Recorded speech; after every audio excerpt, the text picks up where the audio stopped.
to mini episode 192 of Real Life Ghost Stories. And I have 2 spooky stories for you today, and story number 1 comes from Brandon.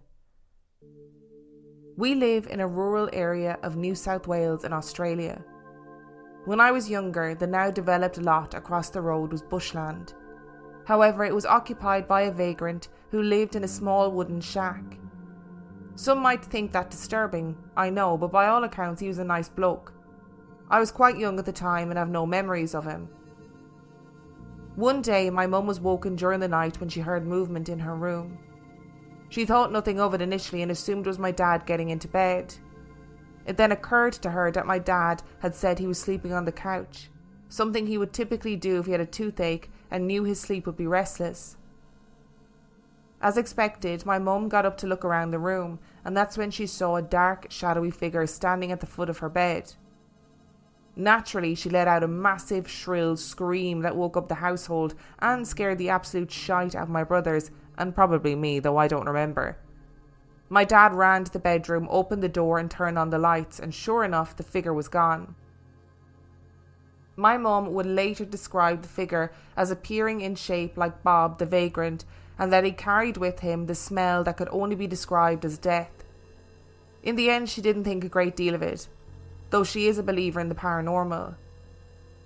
I think a week went by, during which my brothers would walk past the lot every day on their way to school. As the days passed, the smell of decay grew around the empty lot. In our rural setting, we attribute that smell to dead wildlife or roadkill. Again, no one thought anything of it.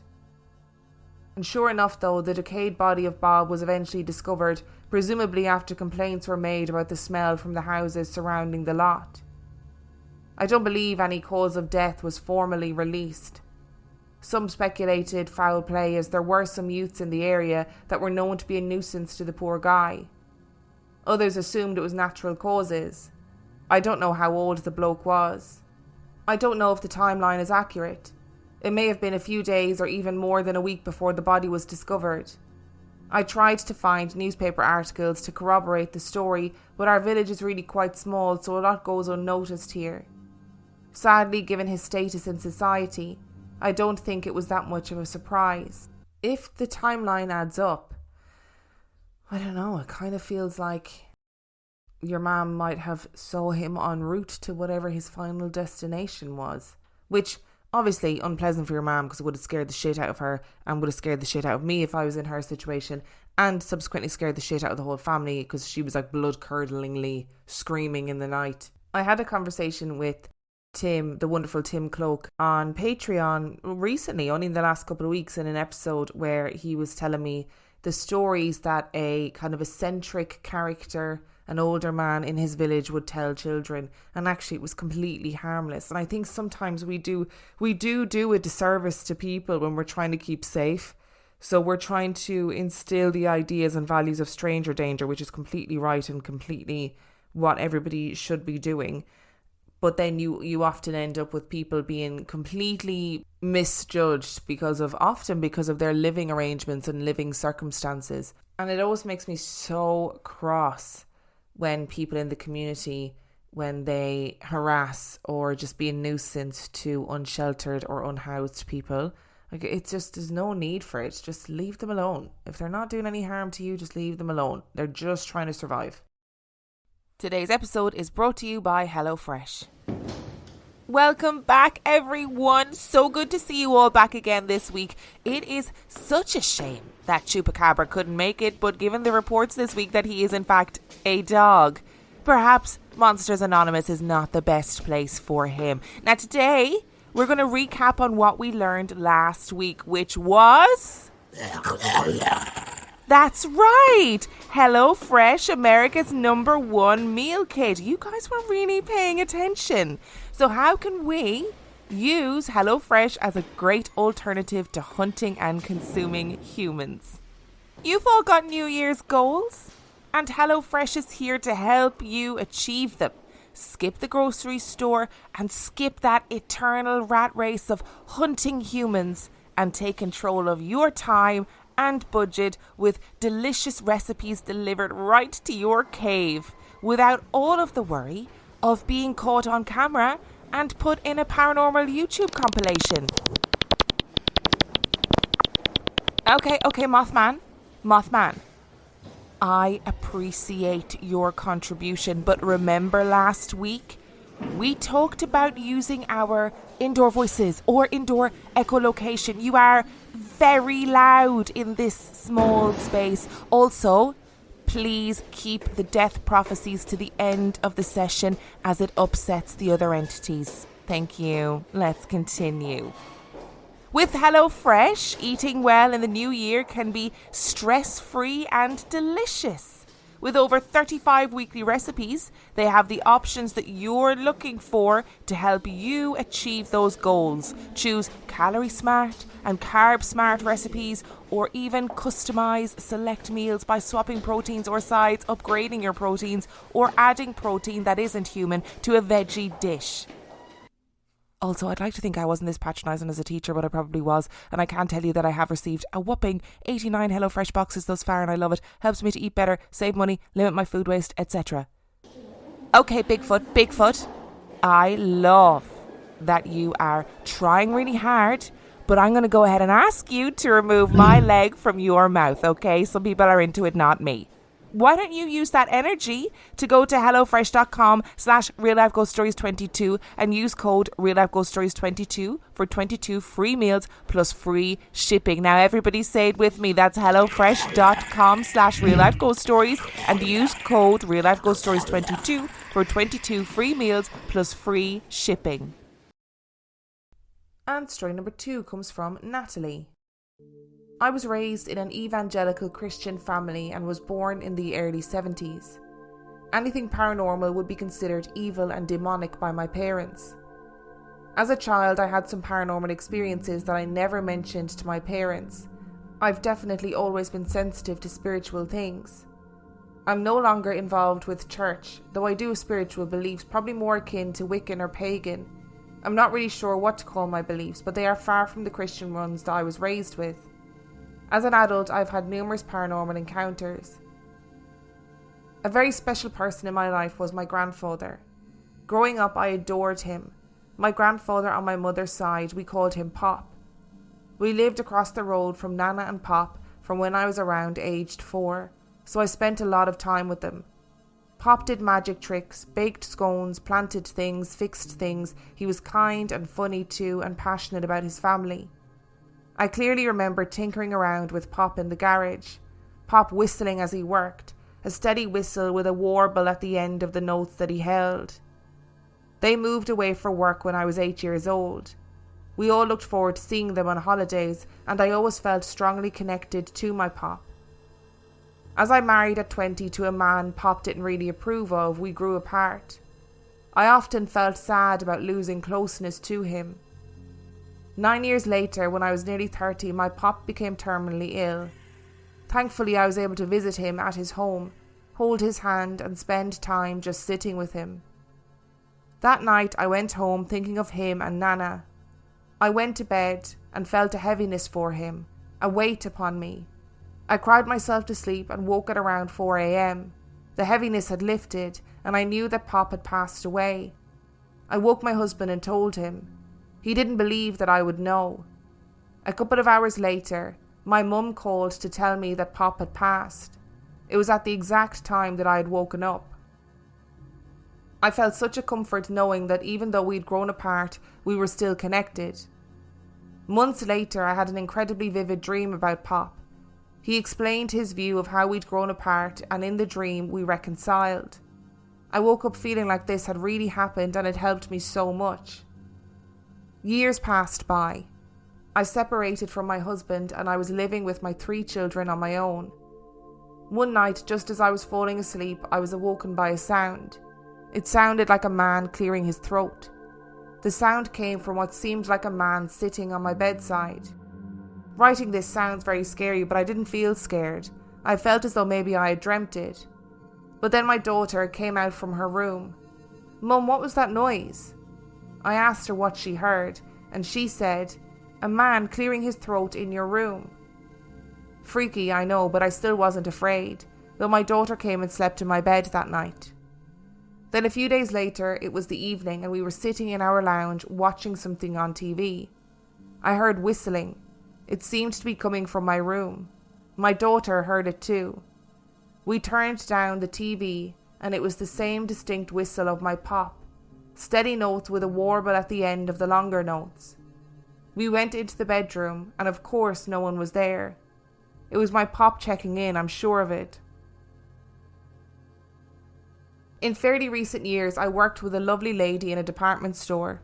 My own children were in their teens and hers were a similar age to me. We talked about our children and our lives.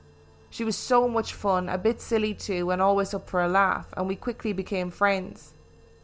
A tragedy struck as her adult son suddenly passed away. This sad time brought our friendship closer. As you can imagine, my friend struggled with her grief. Losing one of her 2 children, she was beyond sad. Distraught, I'd say, would describe her state. She had a husband, a daughter, and grandchildren. Without them, she said, she would have ended her life. The pain was unbearable.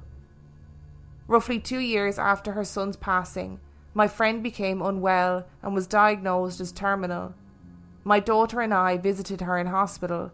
Seeing her look so unwell, I thought, it won't be long until she passes. It was during that visit that I met her daughter and connected with her. My friend had told me about her daughter and how well we'd get along, and she was right about that. My friend's daughter messaged a few days later to say her mum wasn't able to text message anymore as she was declining. I felt so saddened but thankful that she had updated me. Knowing my friend was so unwell and dying, I reached out to her daughter as I felt very strongly that a spell might help ease this lovely lady's pain.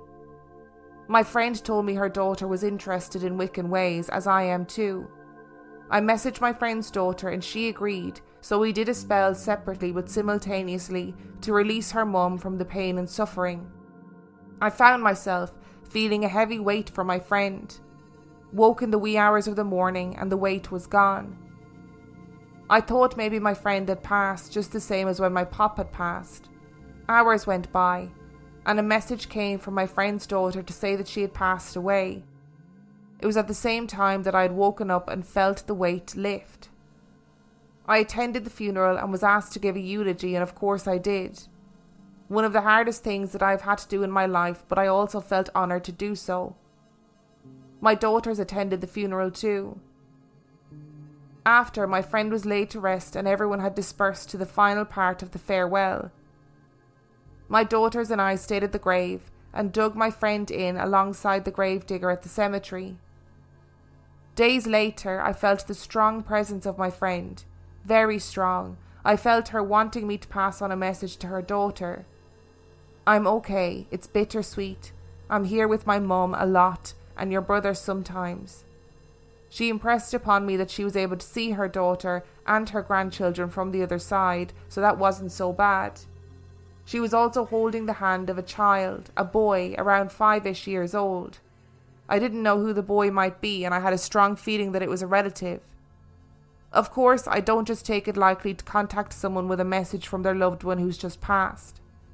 Knowing my friend's daughter was open to spiritual things, she calls herself a witch, I did message saying that I'd felt her mum's presence. She was excited, happy and relieved.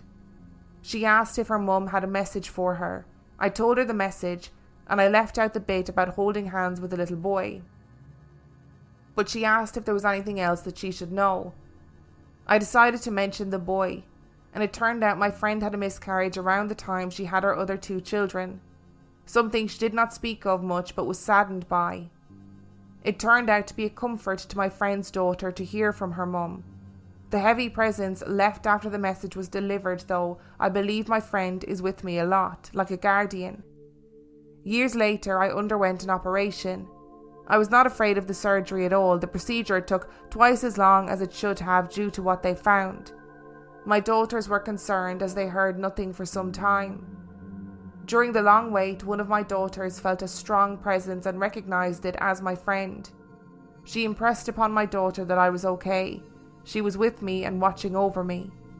Such a lovely lady, my friend in this life and my guardian in the next. Oh, your pop sounds like an absolute dote. Dote is like a lovely person. A lovely person in kind of Irish slang, I suppose.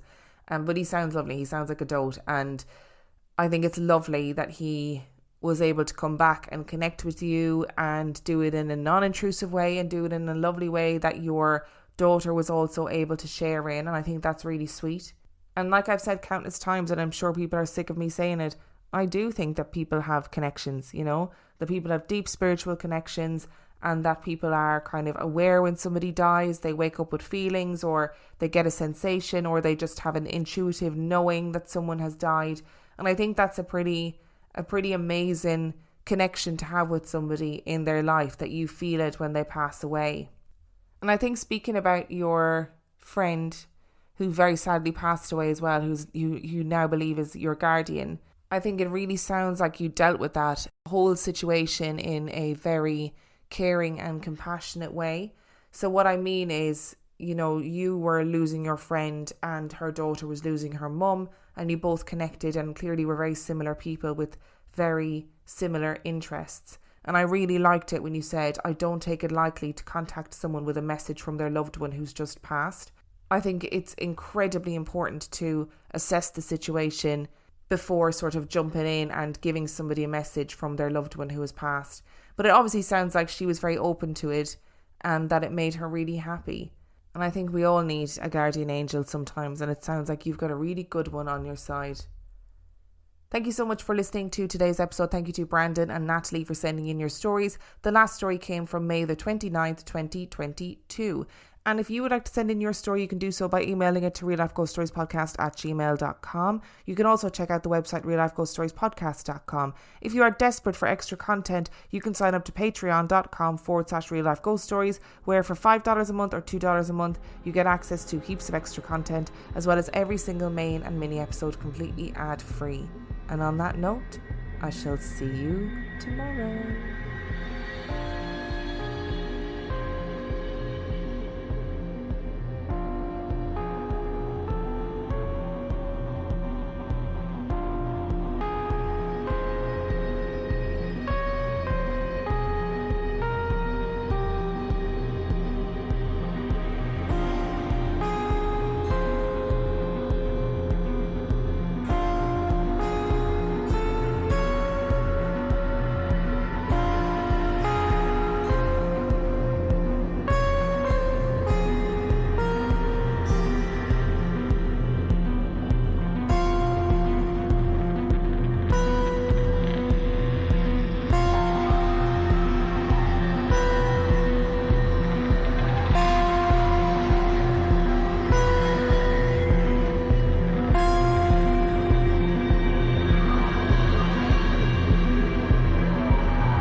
Download Upside and start getting cash back wherever you roll.